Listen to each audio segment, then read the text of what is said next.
Good evening, everybody. Welcome to another edition of Pundit's Pundit. My name is Scott Morgan, Motor City Madmouth. Great crew. Then again, it's the normal crew. Will be some changes probably next week or two because we're going to incorporate some new faces into the equation. But for tonight, you have the dream team, as we like to call it. Myself, I don't know if I'm the dream team. I'm here anyways. If they classify me as one of those, we got George Eichhorn and I are probably inseparable, like Chip and Dale. Okay. Hi, everyone. I see Christner getting a kick out of that one. He knew it. Anyways. And we got Denzel Snipes, the mastermind, or one of the masterminds of Pundits. Well, no, I'll never do an intro as good as you. So I'm capable of doing it anyways. And also Mr. Opinion, the pundit there. Christner, there you go. Go ahead, move those arms around a little bit. At least you can do it. So anyways, just to give you an overview tonight, 4 topics. Sports Exchange will follow immediately after the show. I just want to point out right away that Pundit's Pundit is being broadcast around the world. The audio version of the show, Pundit's Pundit, can be heard on iHeartRadio, Apple, Spotify, Google, wherever you get your podcast. Please hit the red subscribe button on YouTube, South Florida Tribune. We're striving for 1,000 subscribers. Please also comment, like, and share the broadcast. Want to be a guest? No problem. Just go out chat room. That's one way to do it. Please, or send your topic ideas, South Florida Tribune at gmail.com. You want to advertise costs officially, call me 954-304-4941. We broadcast live on Facebook, LinkedIn, Twitter, and YouTube. Our website, www.southfloridatribune.com. Twitter at Tribune South. Candy Hebling is behind the scenes, but not tonight. She was given another opportunity to do another show that she's on for an hour. Talent gets you noticed. And she's doing some double dipping tonight. We are proud of our girl, aren't we? Yep. Oh, yeah, absolutely. Right, with that said, I'll go ahead and turn it over to Denzel, and it's all yours, my friend. All right. Yes. Make sure everybody you follow the South Florida Tribune. They got a lot of great material, as well as the good folks at Sideline Sports. So just to get the party started, as usual, we have our Pundit Points. This is where we get something off our chest real fast, real quick, just to kind of get our point across about what we think about a certain topic. I'll go ahead and kick it off first, actually. So my Pundit Point. So recently, Sean Payton, head coach of the Denver Broncos, he made a criticism on his quarterback, Russell Wilson, saying that he needs to stop worrying about his image. He said, and I quote, "Stop kissing babies. You ain't running for public office." I don't know why this fits so well, because it's Russell Wilson, okay? And Russell Wilson, you know, he's surely not. He doesn't have the attitude of a diva wide receiver or a running back who feels underpaid or anything like that. You know, he's like the typical good guy. You know, doesn't really, you know, get in trouble. He's kind of a family man and things like that. You know, and yeah, there's been some controversy between his wife and the father of one of her kids that he actually is taking care of, you know, but even in that, he's doing right by not responding. But I don't know if he feels like if his image is being attacked. And Sean Payton told him that he needs to stop. And the crazy part is last year, statistically, Russell Wilson had his worst season. And maybe that's what it was about all along. Maybe that was the distraction that all of us were looking for. What's going on? Stuff at home, stuff on the field, new team, got the jitters. What's going on, Russ? This ain't you. This is not like he's 38 years old. He's like, what, 32? Something like that, 33? So he's still got some years left in him. And it's anybody's guess if he's going to have a bounce-back year. I would like to think that he will. But I agree with Sean Payton. Stop worrying about your image. Stop worrying about what everybody else thinks about you. This is a Super Bowl winning coach. Now, granted, you're a Super Bowl winning quarterback, you know. But you had the Legion of Boom behind you. You had beast mode behind you. You don't have that kind of defense anymore. You don't have that kind of running game anymore. So the Broncos win a Super Bowl. It's going to be on your back and, of course, the coaching and tutelage of one Sean Payton. But that'd be the first step in turning the ship around in Broncos country, is the quarterback needs to focus on himself and his game and not what the public thinks. Jacob, take it away. Your Pundit Point. Real quickly, before I go to my Pundit Point, I'll say this fast. The one thing about it is they're thinking of doing a comparison like with Tim Tebow or whatever. Here's the issue. No one had to worry about Tim Tebow's competitive fire with his niceness. True. He was a brutal, wall-breaking, blood, go out for blood dude, even at his niceness. And afterwards, he'd go off. That's that go off and be a good guy. No one had to worry about that. That's what happened with Russ, is he let it go to a field. Yeah. Well, you know, they kind of give Tebow a pass because Tebow was 240 pounds. Russell is 205. Yeah. But let me bring this part up about my pundit point for tonight. This is the thing. Cocogauff just had to go tell her, and a legendary coach like Bradgilbert had to tell him to shut up in the stands, because you can coach women in the stands, like the women players. You can coach them in the stands. You can't coach men. Funny you say that, but she had to shut him up. So did about 5 other players for their coaches. Had to tell them to shut up. Let me explain this to you, coaches. I have been a coach, a tutor, a mentor, everything but a classroom. There's one thing I know what works. John Wooden knew it too, and John Wooden, he was as competitive as it was, but you saw him sitting a lot. Yeah, he'd get a little mad at times. He'd get a little thing, but you saw him sitting a lot. There's a reason. If you did not get them properly, properly prepared and the moment, then you didn't do your job. End of story. Quit yelling at these players like you're Bob Knight. And I don't call Bob Knight one of the all-time greatest, but he was way too involved himself. You got to. These are adults, for one thing, and you got to. And the idea of high school coaches, you got to train high schoolers to learn how to be adults for life, which means you got to teach them how to think to themselves. If they can't think about it, or if any of these players can't do it, you're overdoing it, and then you're failing yourself. So coaches, shut up. Seriously, shut up. Let them think. Let them think for themselves. If they fire you for their whole thing, then it is what it is. You'll get another job elsewhere. But if you did not get them prepared properly to go on there, to be able to keep it quiet, and then go see them in the locker room and talk about it, you failed. End of story. You know, the key that I took out of your commentary, great commentary, by the way, is letting them think for themselves. Because when I was in the military, that's what our supervisors did with us. You know, the beauty about allowing them to think for themselves, it's giving them room to grow. If they make mistakes, let them make them and learn from them. You know what I mean? But give them room to grow. So I agree. Oh, if I was a football coach, I'm going to get the first 15-year-old I can get who starts as a freshman. I'm going to go get that, and I'm going to say, I don't care if they have 6 interceptions. I don't care what the crowd says. I don't care, because I'm going to go every interception. I'm going to go up to them and say, so what did you see there? I'm going to get mad if they don't have an answer and they just flung it. But if they explain the play and they missed it and someone jumped it, then we tell you, well, this is how you really need to do it. And then they can keep thinking, because guess what? Next week they'll have 6 touchdowns. Manning or later in the year. Peyton Manning threw 28 INTs his rookie year, and we all know the bum he turned out to be. George, it's on you. Your Pundit point, sir. Another Cade McNown. He's another Cade McNown, I'm telling you. Well, this one isn't that difficult to figure out. You know, I love these polls, these preseason polls. They try their best to predict who are the top 25 college football teams entering weekend 0 or weekend 1. You guys did it a little bit bad on a couple of teams, as we all know. Clemson and TCU bumbling their way through national TV.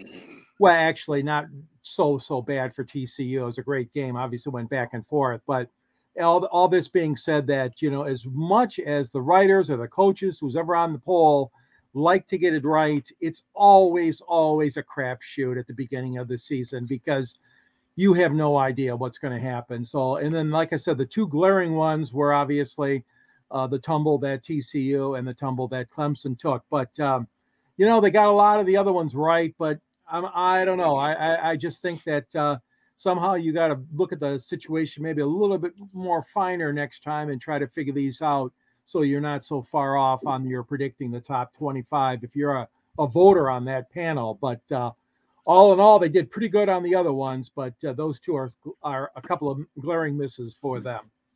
Clemson, I disagreed with, because, I mean, Clemson got number 9 because of who they were. Let's face it, okay? That's true.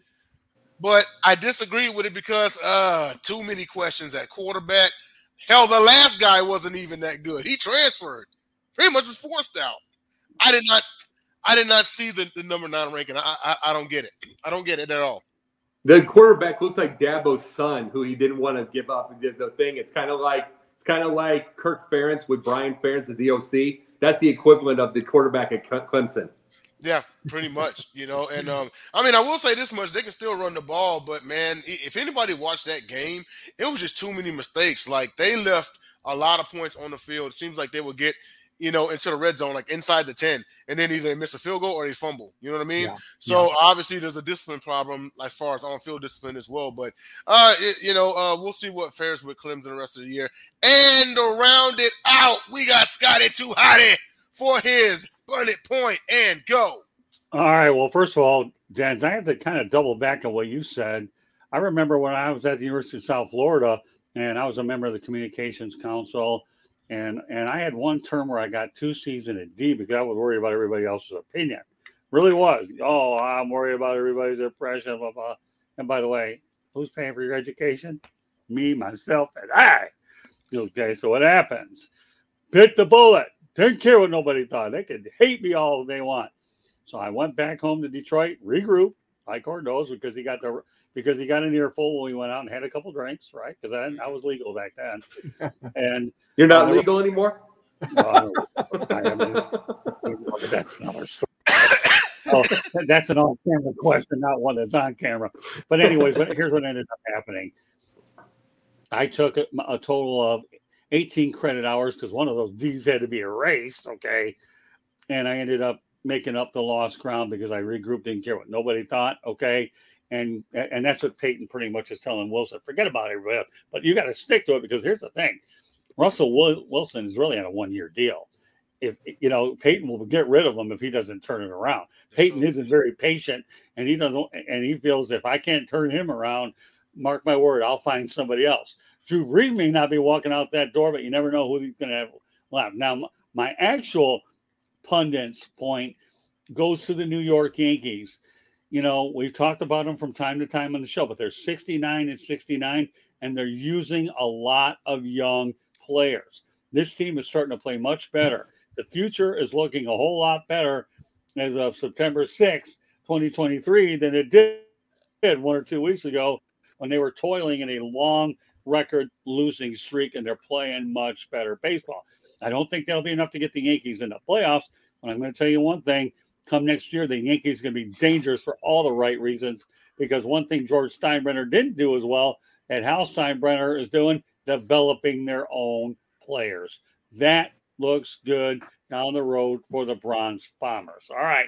Now, here's the thing. Here's the thing. They're playing, Scott, they're playing a team called the Detroit Tigers. Well, you know what? That's the hardest team in the league. What are you talking about? I'm not drinking that Kool-Aid. The Tigers have a good upside, too, as well. You got to remember the standards in New York, are far different than they are in Detroit. Right. True. So I'm not going to sit here and criticize the Tigers and Yankees are at, because I believe that now that the Tigers have Scott Harris and A.J. Hinch, they're going to be fine. And Dan Dickerson obviously told me when we were in Miami, he thought they were in good hands. So I don't care about the Tigers, whether winning or losing. Had nothing to do with it. It's all about the big picture. What did you expect out of them this year anyways? I know we have a lot of ground to cover and not a lot of time because obviously, as I alluded to before, Sports Exchange follows here. Pundit. All right, Denzel, take it away. All right. And so our first topic. So it was reported that 40% of athletes that died before the age of 30 had CTE. I did a little background on this, and, you know, this actually is all-inclusive, so it's not just pros. So it's youth, high school, and college. So this is an interesting thing that I found also, is 152 brains were donated and studied by the donated to and studied by the Boston University CTE Center. Jacob, you'll recognize this name.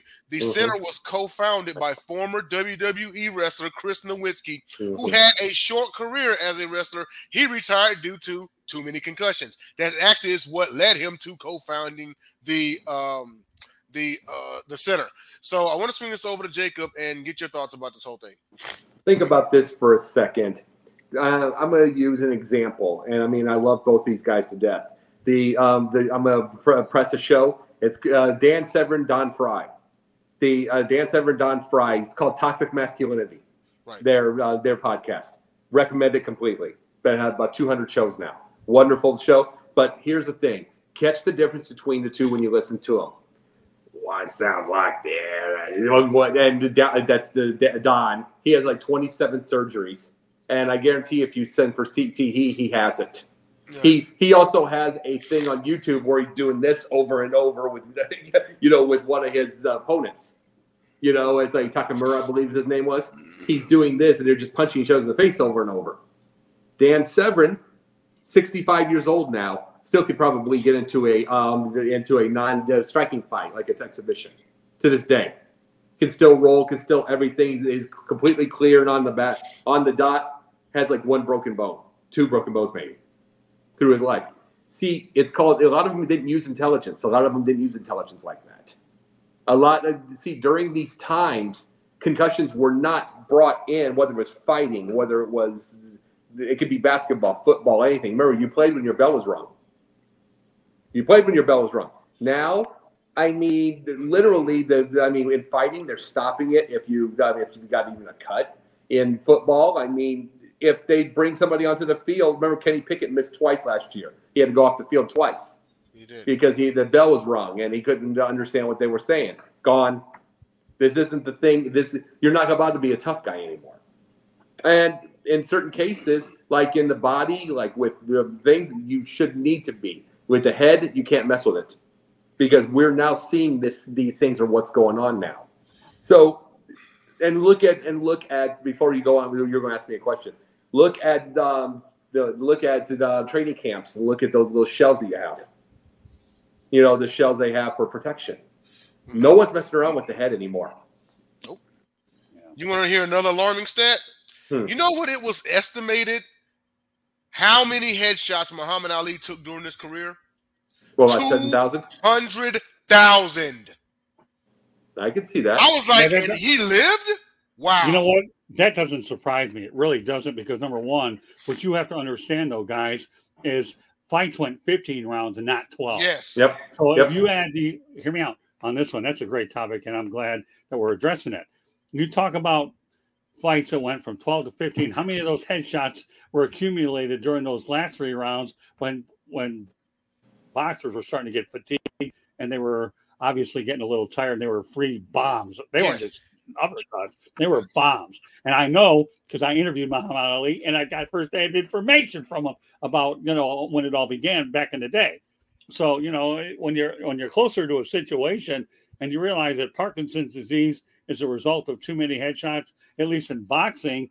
And then we talk about a lot of the football case. I didn't mean to talk out interrupted, Jacob, but when you ring up Muhammad Ali, you strike a nerve with me. And you really strike a nerve with me.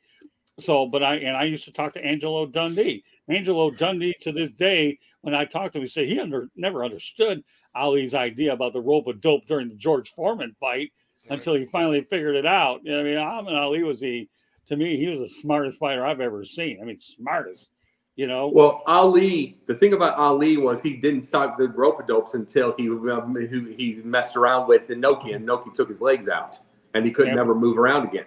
Yeah, it didn't matter. Because, what about all those fights he had with Joe Frazier that were classic bomb fights where they were going in? Oh, no, all of those were after Inoki, though. That was the thing. I know, but my point is I know when a lot of those headshots occurred, but the reality of the situation is if anybody takes anything out of the boxing part of this equation, remember, it wasn't until after Ray Boom Boom Mancini and Duck Koo Kim that fights went from 15 to 12 rounds, because I remember I also did a story on a guy named Joey Curtis who, and I got to know Joey well here in South Florida, and he ended up calling me, I think it was a fight where it doesn't matter. It was a fight premature as a result of the Dooku Kim Mancini fight. Premature. Yeah. I think it was Michael Noakes, and I don't know. It's not the point. The accumulation of head hits between 12 and 15 is brutal, and the rope-a-dope. But Dundee told me he never understood it, but he understood it. And George Foreman understood it and never got a rematch as a result. But that's when a lot of those hits. The other sports are what they are. We all know about the NFL, right? I mean, you know, careers are ending much earlier because of the extra hits they're taking in not only high school, but we're also talking about college leading up to the pros where they have to have shorter career span. They want to interrupt you, but boy, when you strike a chord on head injuries, I have to let the audience know that I've had my fair share of them too. I'm still dealing with concussion head injuries now. I've taken a lot of falls. I was misdiagnosed for Parkinson's disease and landed on a medication I shouldn't have been on. So, and of course, my dealings with other people that have done with it, which is why I have a show that I run a couple times a month called with Jennifer Cobb, that we talk about this particular subject. So CTE, you know what, you bring this up, you're going to strike a big time chord regardless of what the sport is. So, and think about this with Rocky, with Sylvester Stallone. Rocky 1, 15 rounds. Rocky 2, 15 rounds. Rocky 3, 3 rounds. Rocky 4 was unsanctioned. They went 15, but it was unsanctioned in Russia. Right. Yeah. They were thinking about it. It wasn't on the rule. They used that as the storyline. Rocky 5 was in the street. Rocky 6 was 12. 12 rounds. So Rocky 6 was 12. So no, think about, and then look at the 12 from Creed's. That's the point I'm bringing with this. Even Sylvester Stallone knew after the Dooku Kim fight, he had to have a story. Yeah, he did. And in Rocky 6, and he stole it from Chuck Wepner. And in Rocky 6, it fit that it was 12 because, well, let's face it, at his age, he couldn't go 15. Yeah, but I'm just saying, but they can't. He followed the deal. Like I said, he followed every little detail. It's like even having a story behind why it's 15. There was no more 15s in '85. Why it would be? He had it in Russia with no sanction. So guess what? After that was the deal. So go ahead. Yeah, George, round the topic out. What's your thoughts about this whole thing and CTE overall? It's just startling to me. I'm not totally surprised by it, but it bears repeating what you said, that 40% of athletes who died before the age of 30 had CTE. And there's a former NFL quarterback. He was a journeyman quarterback, but he made this comment I saw when I was researching this topic. He says it's an unfortunate statistic. I'm a product of football. I'll turn 40 this year. Let's hope I can get there with no brain injuries. And that's so sad. I mean, that is a real eye-opening comment from former NFL quarterback Lester Ricard. And I tell you what, it is a serious matter. And I don't know, but I think there's still a lot of kids that are pushed into football, maybe through their parents. And kids are pushed into all kinds of sports because of parents. But also the fact that football has now become so dangerous has to make one think. If I'm a family man or I'm a father and trying to raise a kid to be in sports, it's got to make you think more than once. And I know it's not just, you guys mentioned boxing. There's injuries in hockey. There can be injuries in any sports, really. Basketball, baseball, not so much the head injuries. But yeah, I mean, there's so many chances you take. But these NFL brain injuries are just really coming to light more and more. It's becoming more and more noticeable, and unfortunately, they're not going to go away. So there's a lot to be said for a lot of the people working behind the scenes to make this better, to make this a safer sport. And my hat's off to them. But Boston University, this was an eye-opening study for me, Denzel, to read about this. It is, and at some point in time, unless the player is completely out of it and can't speak. Because I remember, and shout out to Ray J. Lynn, we actually talked about this last year on Sports Arena with Eric Wilson, John Shear, and everybody, is some of this also falls on player integrity. Mm-hmm. If you can't go, you can't go. Say it, Just like last year, Tua could have just said, hey, I can't go. You saw I just, stumbled out there and whatnot. And, this topic comes up and Tua came to mind. And that's one of the biggest concerns going into this year is he going to keep himself safe? Tua has had his share because you know what? It wasn't just the head injuries from last year. Remember when he broke his hip in 8 places at Alabama? And something happened to where he almost lost his life, like during the surgery or from the way it was broken. Like, yeah, he already had his share of pretty severe injuries, and I don't think Tua's even 25 yet. I'll give you but this. Denzel, let me make a point. Yeah, but hold on. Let me make a point. You talk about, shoulder strength. Don't tell me that when you're on a roster number 46 of 53, when these guys could be cut any moment. Okay, Yeah. You may have a little bit more gravitas. You get, nice in the food chain, but on the back of the food chain, don't tell these guys they're looking at their day to day, week to week with their jobs. These other guys are a bit more secure. So, yeah. Denz, I get your point 100%. Don't tell that to these other guys. They're gonna go in there. I remember I'm the only one in this group that ever covered Don Shula. Okay, remember? And you know what? Don Shula was the hardest guy you'll ever work with. But I'm gonna tell you, back then head injuries are what they are. We just, the only difference is we know more about them now that we were dead. Mm-hmm. But don't tell me that to the later roster spots. I can tell you lots of guys that ended up on another show if we have more time to it. They will tell you we needed to be out there no matter what and deal with it later. Yeah, well, and I get what you're saying and all. And it's a crazy bridge to cross.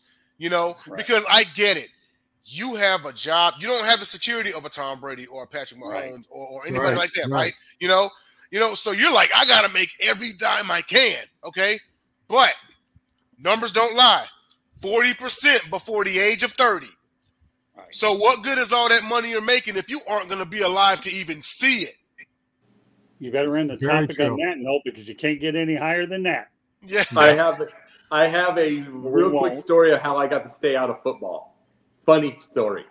It's like my mom, of course, because moms do this. You're going to break your leg, break something, blah blah blah. And I was a nice shape of an eraser, the pencil with the eraser. I was so skinny, but I wanted to play anyway. I was 17 years old. Mom said her usual. Dad, who is the tough guy.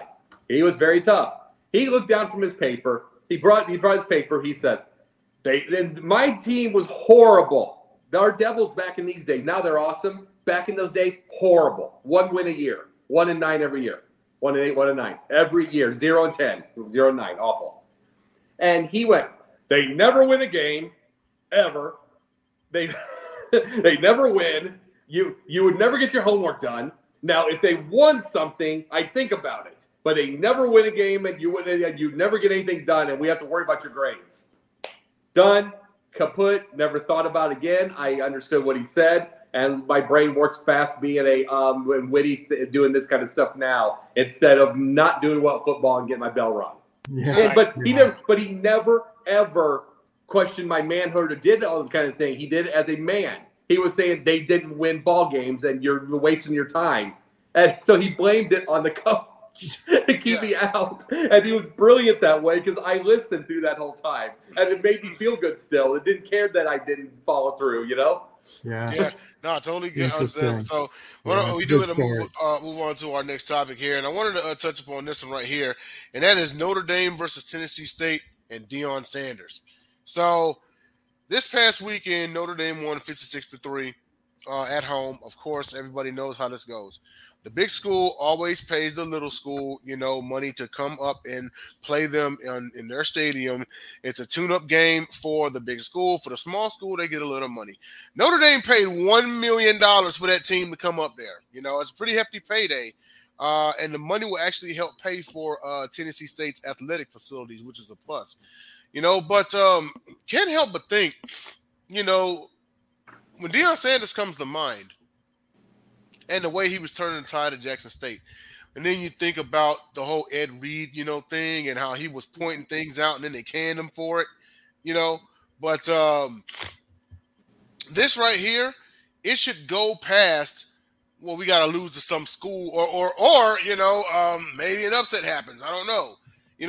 It shouldn't be resigned to we got to play a big school just to make some real money, Like, we have to have some real money coming in by other means. It's great they're going to get their athletic facilities improved, man. It's like they're going to be awesome, But I don't know. It's kind of weird. It's like we got to lose to a few big schools to even like come up in life. Like that's very weird, But now I want to swing it over to Jacob Christner and get your thoughts about this whole thing and how you think Deion Sanders ties in. Well, I'll tell you exactly. You want to know how much money Notre Dame makes per year in endowments? 6 million? But no, 165 million in endowments. You want to know how? That's a year, every single year for the last 20, 30 years. You want to know, on average, you want to know how much Tennessee State has, period? 91 million. 91 million. It's like, period. Hey, let me ask you guys a question. Do you know who the coach is at Tennessee State? Eddie George, isn't it? Exactly. It is Eddie George, okay. yeah. But make sure you got it. Okay, continue. Yeah, but no, this is the thing I'm bringing up with. This is the deal I'm bringing up with. I love Deion there from the get-go. Loved him from the get-go. He was going to get the thing. I want HBCUs to succeed because it is the one shot a lot of the black athletes and black students have. Really. And that's like, which means, you want to know what he did at Jackson State? He asked for Jackson State, Deion, he asked for them to repair their locker rooms, repair their stadium, repair everything. They said to him no. So he did it himself. Mm-hmm. He did it himself. He tried to get on their little Zoom calls and everything I had to ask, and they threw fits at him. Oh, well. And it's like there was a couple, 3 schools that they were talking about that had mold problems. And he was bringing that out. He was bringing that part out. This is the thing that congratulations to Deion for winning, because there's everything that I said here that he was going to win 9. Yep. So I know how good of a coach he is. But there's something in life that you have to do. God's work, if we can say, you got to do to save things. He was getting HBCUs out there. He was getting it out there, the names, the everything, getting the stuff out there. He helped repair these facilities. He helped for Jackson State. He was getting the stuff out there. Him being gone, and I said when he'd be gone, they weren't going to have as much to say. There was one of the hip-hop guys, I believe, I forget who put $1 million to one of the schools, and we barely heard about it. I had to hear about it on email. You didn't hear about it, or you would have told me who it was. Yeah. And that's the thing. We would have heard about it with Deion. With Deion around. The thing was, with Deion around, you would have had Jackson State facing Alabama in a primetime game eventually. Because it's Deion. These are the things. It doesn't need to be Tennessee State at 2:30 and getting butt kicked 56-3. It needs to be that. He could have done something, and he could have forced his way and irritated people. Irritated the right people. Remember what John Lewis used to say? Good trouble? Mm-hmm. He could have gotten good trouble. He could have made some issues, irritated the right people, and go get things done. Stay there and because these kids don't need to be constantly in mold-filled rooms and mold-filled locker rooms, constantly broke, hand over fist. They had to go hand over fist toward Obama, to Trump, now to Biden. They had to keep going to go get more money. They don't need this. He could have been there to keep bringing the things in. Right. He could have gone to the White House, and Deion could have gone to the White House and debated with whoever the president was at the time. He could have done all that. Instead, he did think of himself, which that's what he does. And he's a wonderful coach. But sometimes you got to do God's work in life. Sometimes you need it a little hard. And he could have gone to the next HBCU and the next one and the next one. It wasn't like it was going to stop his endorsements. Yeah, no, absolutely true. You know, it's just everyone kind of has a game plan. And I totally agree with you 100%. It's just that I don't think it was a part of Deion Sanders' ultimate game plan. The debate has come up of exactly how long is he going to stay at Colorado. You know, a lot of people think he's going pro. I'm like, he's not touching pro. He is not going to sit around and try to coach players, a bunch of players, try to tell them what they're not going to do because they feel like they underpaid. I think his end game is Florida State. He wants to coach his own alma mater. You heard it first. He wants to coach Florida State, whether it's in 7 years, 10 years, a few titles for Colorado, conference or otherwise, you know. But I think he ultimately wants to end up back in Tallahassee because to him, everything will come full circle. With that said, George, your thoughts on this topic? Well, I'm just kind of sad that it took Notre Dame 135 years of football to face a historically black university in Tennessee State. 135 years. Now think about this, fellas. This is an independent we're talking about. This isn't a conference team. This is Notre Dame, who schedules a lot of games, I know, with traditional rivals. But they also have some room for fitting in non-conference, non-aligned teams. So that was mind-boggling when I did the research on this, and I said, "Oh my God, 135 years and Notre Dame's never had an HBCU. That is ridiculous." I agree with you guys. I know it was a slaughter of the game, but it was a source of pride for all those young men on that field and their coaching staff and their fans, their cheerleaders, their band, pom-pom, whoever made the trip to Notre Dame. Obviously, this is a situation where a lot of teams love to do this. They do it a lot here at U of M, University of Michigan, with Ann Arbor, and a guarantee of 105,000 sellout, and give that nice payday, if you will, to the opposing team. So it's something that does occur regularly. Now, touching on Deion Sanders, I mean, this guy is unbelievable. I mean, what he did. Oh, sure, Jackson State would have loved to keep him there, but no way. He was going for greener pastures. He got a great offer from Colorado. I'm happy for him. And it just shows that with determination, and obviously he's got a name, but there is hope. There is hope for these players. And, the more they get on a national stage, the more they show up on whether it's Notre Dame's schedule or Michigan's schedule or Alabama's schedule, whatever, they have to show how good they are. They are good. They are good players. Now, if the score doesn't indicate that, so what? So what? That just happens sometimes, okay? But the fact of the matter is they got on national TV. They went to a historic stadium in South Bend, and they obviously played a top team in the top 10. So hats off to them. And all this related back to Sanders, hats off to him too. He did a great job at Jackson State. I'm very happy for him and what he showed so far in Colorado as well. Yeah, he's definitely getting them noticed. And it's like, I know some people have their ills about him going to Colorado, but if you really sit back and think about it, if even a little bit, that was even more reason for because Ed Reed could have been next in line, Yeah. He could have been next in line to be like, all right, Deion, I know you got a good deal, and I'm not mad at you. I got it from here.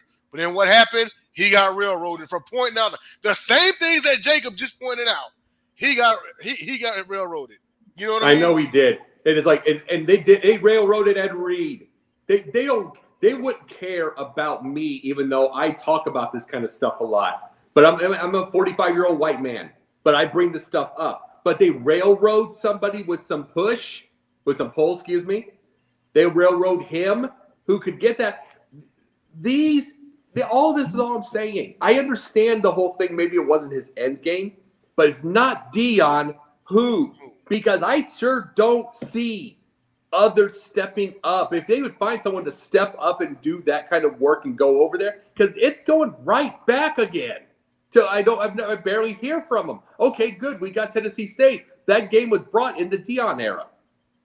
Will we see this much longer? And it's like we need. I mean, Ed Reed got railroaded. He needs to. He needs to go do some good trouble. If it's not Deion, he needs to go do some good trouble. Go irritate some people. Irritate some right people and go do it. Even if he got railroaded, he needs to, because he needs to. Somebody needs to, because I told you from the get-go, this is not a liberal thing, a conservative thing, a nothing thing. This is, I want every kid to have a chance where there's no excuses. Mm-hmm. Every shot. And that means an HBCU might be that shot. But when they have constant endowment, zero endowment or little endowment, when they have trouble keeping their dorms up, when they have trouble keeping their lockers going, they have to get rid of programs. It's not. I mean, for sports programs and specific things, that's not giving them a chance. And they need. Okay, if it's not Deion, where is the next? And I would love to say to Ed Reed, it's like, go make some good trouble, because they railroad you. Go get some revenge. They need your help. Yeah. I think the next one that steps in, because granted, yes, Tennessee State does have Eddie George. Great player in his day, but he wasn't Deion. Yeah. Where am I going with this? It's going to take somebody else polarizing. Deion Sanders was polarizing. Just imagine if Ray Lewis became the head coach of one of those schools. A polarizing player. Yeah. It's going to take someone polarizing to get them to notice again. But we'll round this out with Scott. I know he's been waiting in the wings, and give us your thoughts about this whole thing. I've been salivating over this topic. The longer you keep me waiting, the worse it gets. You're the main event. Yeah, that's it, man. Any of you guys ever watch Sanford and Son? Of course. Yep. Yeah, you know what? Jacob, this applies to you. Are you crazy? Are you crazy? Really? Here's the thing you don't understand.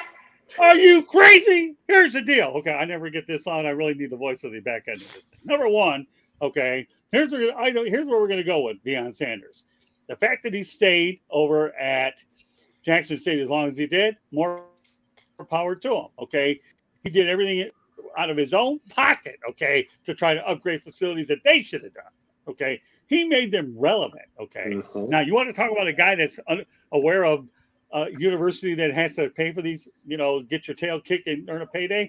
Me. Howard Schnellenberger did it all the time. How do you think they got his stadium built on over on the campus of Boca Raton with FAU Stadium?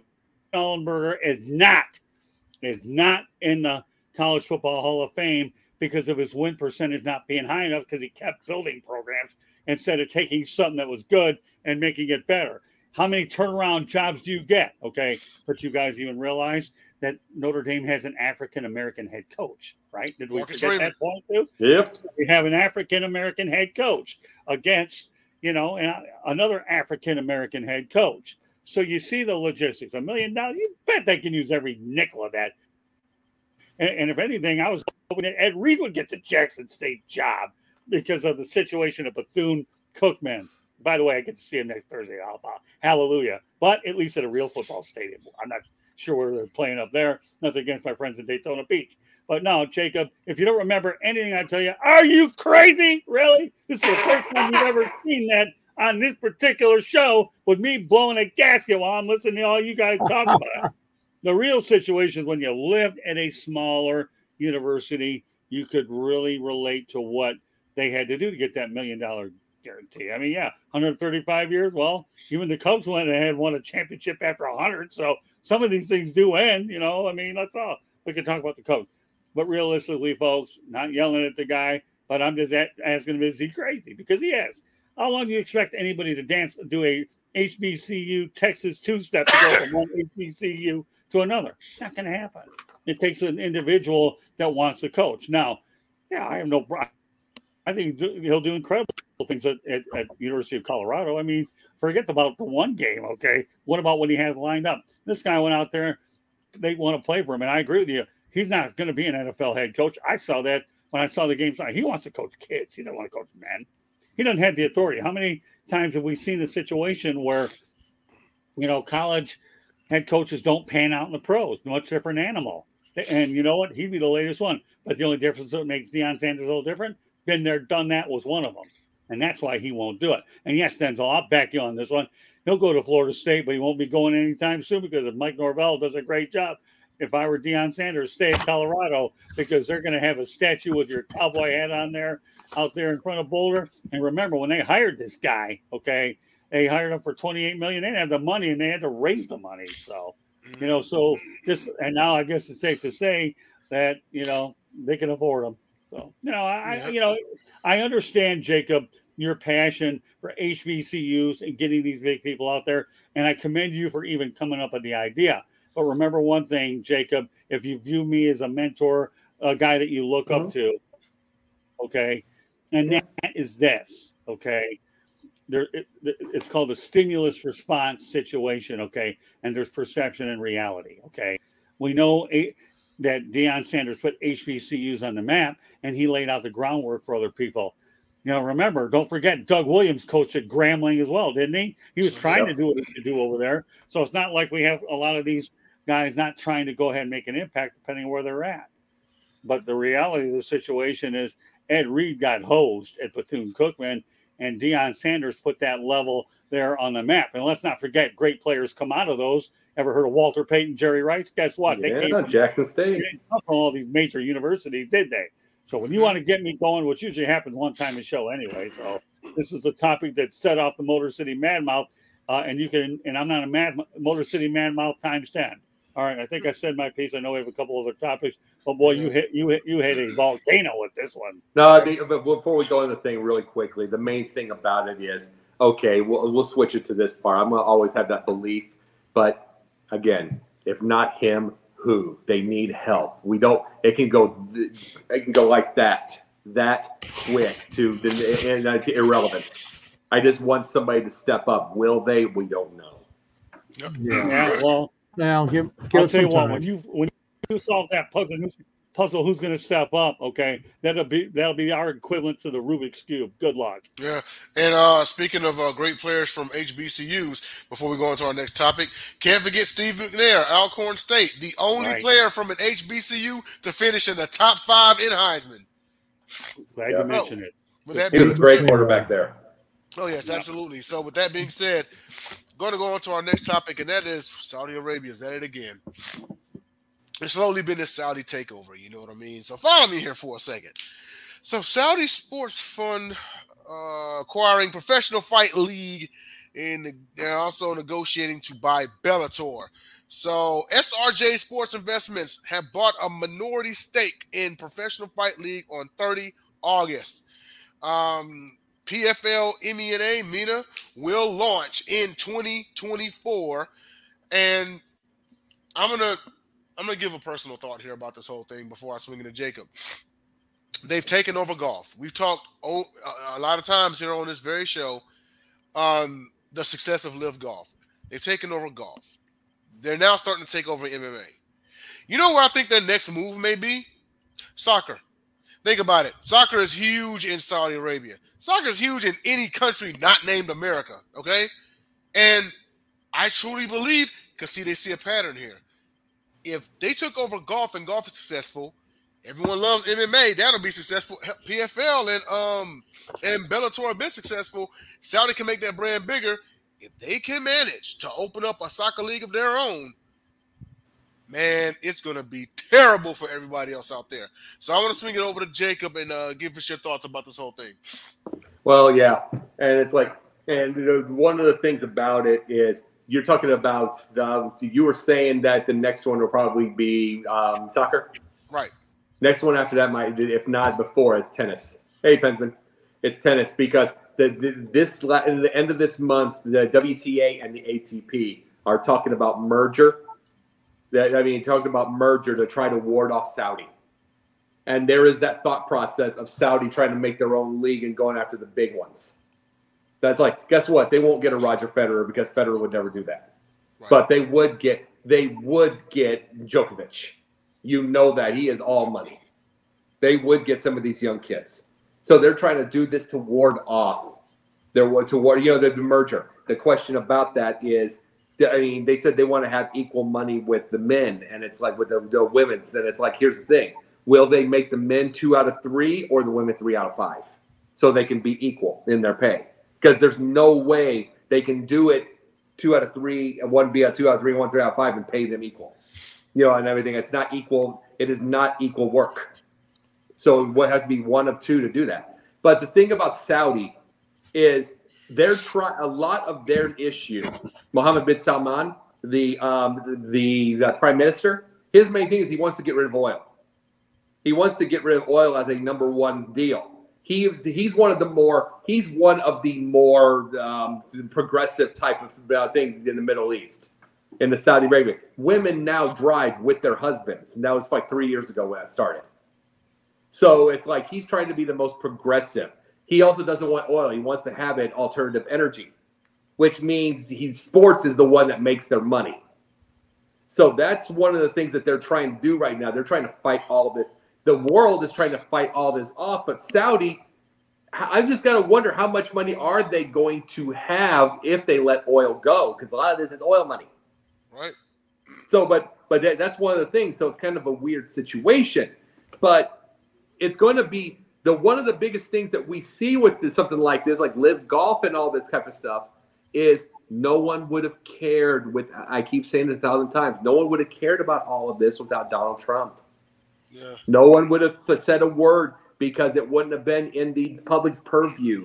It's like, and we already know how mean and nasty in human rights Saudi Arabia is. We've all known it if you pay attention. But it wouldn't have been in the purview. It is right now because of that. And it will be for a while. And the biggest thing is they're here and they're here to stay. Yeah, absolutely. Real quick, because we have 7 minutes left before we get them over to the Sports Exchange. So, George, your thoughts on this right here? Your thoughts on Saudi Arabia? You know that The first country that Donald Trump visited after becoming president, Saudi Arabia. Don't tell me there wasn't a reason behind that, like you said, Jacob. You know, he's been tight with them for a long, long time. I know for a fact that, yeah, they're getting their hands on as much of sports as they can. You know, they did it with the Live Golf Tour, offering these unbelievable contracts to these professional golfers. And now they're doing it with the PFL super fight events that they're trying to stage. In fact, one of my very own here from Flint, Michigan, gold medalist Clarissa Shields was there when they had the signing announcement and the deal with PFL earlier this year. Clarissa being the gold medalist here in Michigan from Flint.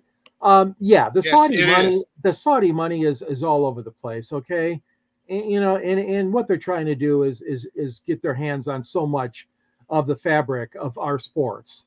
And the longer that the teams and the leagues can kind of hold out, the better off they'll be. You know, the golf thing, there's supposed to be this merger and all that, but you haven't heard anything about the talks lately about that. And then you mentioned about the tennis. Yeah, that's a big thing. Tennis is a big thing, obviously. And especially with the 4 big tournaments in France, Australia, Great Britain, and the United States, the Grand Slam events. But that being said, there's a lot of other sports that they don't have too much to say in, which is the NFL and Major League Baseball. But I will say this, that the guys that have a lot of money in that country, they love sport, as they call it, sport. Whether it's football, which is soccer, or whether it's racing, horse racing, car racing, fast, everything fast. That being said, hey, this is going to happen. It's going to happen. But the thing is be prepared, because you don't want them involved in everything in our sporting life. That's what I got to say about it. Yeah. Yep. So just kind of pretty much put a cap on it, you know, if at all possible. And then we're going to round this out with Scott Morgenroth on your thoughts about this. Yeah, I'll make this a lot briefer than the last rant that I had, so don't feel too bad. You guys got to have ears later on anyways. But anyways, yeah, that doesn't surprise me. I mean, you know what? They're acquiring the Professional Fighters League, and now they're negotiating to buy Bellator. I mean, hey, if you get your hands on more assets, and especially some of the other economical ones, sure, I don't see the Saudis getting into the NHL arena. So good luck there. But more power to them. I mean, at this point, we've accepted it, really, right, with Liv. So, you know, it just depends on where they feel they have to go. Oil money, I don't know enough about to really fully comment on that, so I'm going to defer. So I could see Saudi. I could see Saudi buying their stake to Jerry Jones if they wanted to get in the NFL. Well, because yeah, but Jerry Jones has no scruples. Yeah, but you know what? I'll give you a few easy words here. Don't hold your breath. Okay. No, I'm just saying he would sell. A lot of them wouldn't. He would. Yeah. Well, okay. Still has to be approved by the NFL. That'll be a future topic for Pundit. I'm not wasting my breath on this, knowing that we're all right. Situation. You're right. It has to be approved. But boy, he'd go for it. So if he did, that guy Jerry Jones would take it from anyone. You know what will happen when that gets approved? I'll be at Wisconsin Memorial Park up in Milwaukee, not buried, but taking a concrete nap. Will you still be on every Thursday night? We'll just prop the camera up against a rock or something. But we are gonna round this show out. We'll have to get to the fourth one next week. But to close the show, we'll let the girls tackle it. George and I, we don't have to worry about that one, do we? After all, he's in our neck of the woods, so we'll just leave it alone and just watch it instead. That's right. Yeah. Well, that is our show, everybody. And to give the valediction, and you know what? I made a mistake last week. I said he was the valedictorian of the South Florida. No, he is the dean of the Tribune University. Scott Morgenroth, take it away. Denzel Snipes, you're too kind, man, for a guy like me. All you guys are my teammates. I love you anyways. You're too kind. But every now and then you get one topic on the show that makes me look like the raging bull. I should point out that I graduated from the University of South Florida Bulls, and that was a very appropriate university with bulls because I am a bull before I was a Motor City Madmouth, and now I get to combine both of them tonight, especially when we talk about HBCUs, and everybody got to hear it and they got to see it. With that said, I'll say it one more time. That Pundit is being broadcast around the world. Okay. Saudi Arabia too, by the way. Okay. I'm sure it has to be. the audio version of Pundit's Pundit can be heard on iHeartRadio, Apple, Spotify, Google, wherever you get your podcast. Please hit the red subscribe button on YouTube, South Florida Tribune. We're striving for 1,000 subscribers. Please also comment, like, and share the broadcast. Want to be a guest? No problem. All you need to do is comment, participate in the chat room, or send your topic ideas to southfloridatribune@gmail.com. If you want to advertise cost efficiently, call me 954-304-4941. We broadcast live on Facebook, LinkedIn, Twitter, and YouTube. Website, www.southfloridatribune.com. Twitter @/X @Tribune South. Candy Hemling is normally behind the scenes, but she's doing some work on another network and doing us all well. Since I get to close out the show, I get to let everybody know how you get a hold of me, and then we flip it over to the Sports Exchange. All right, George, lead off.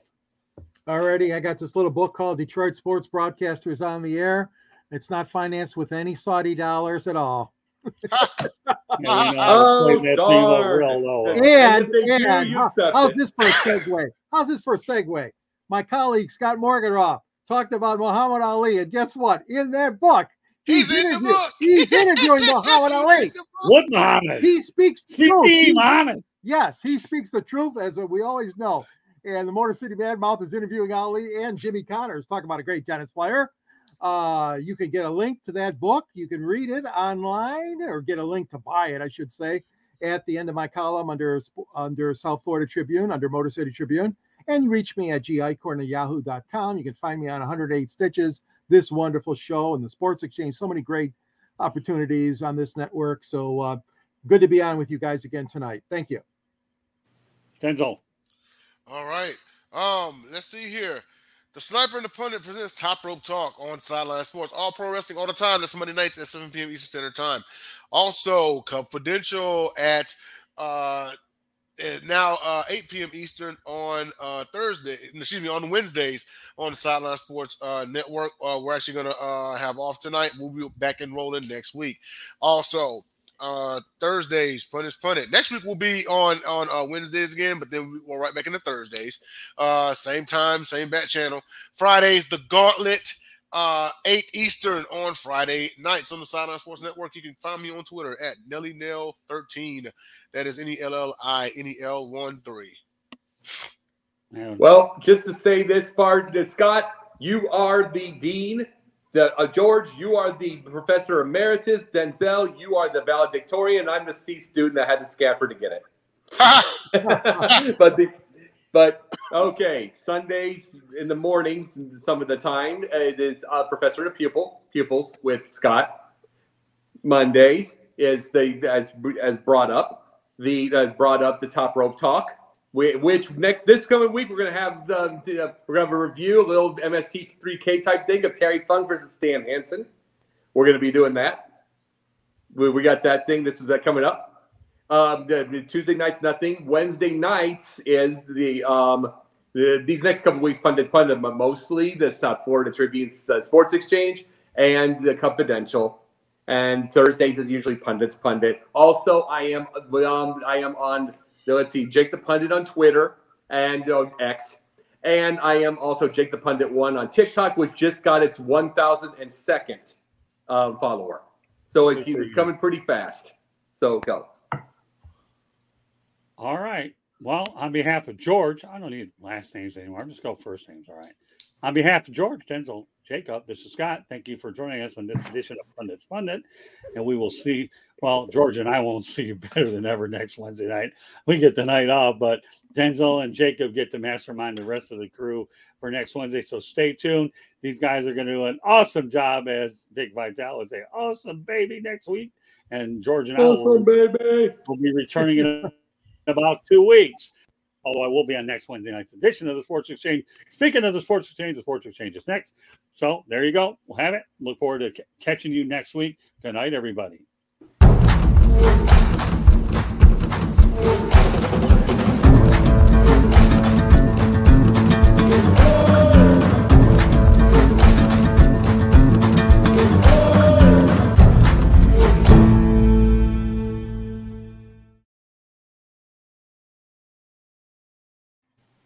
Great show.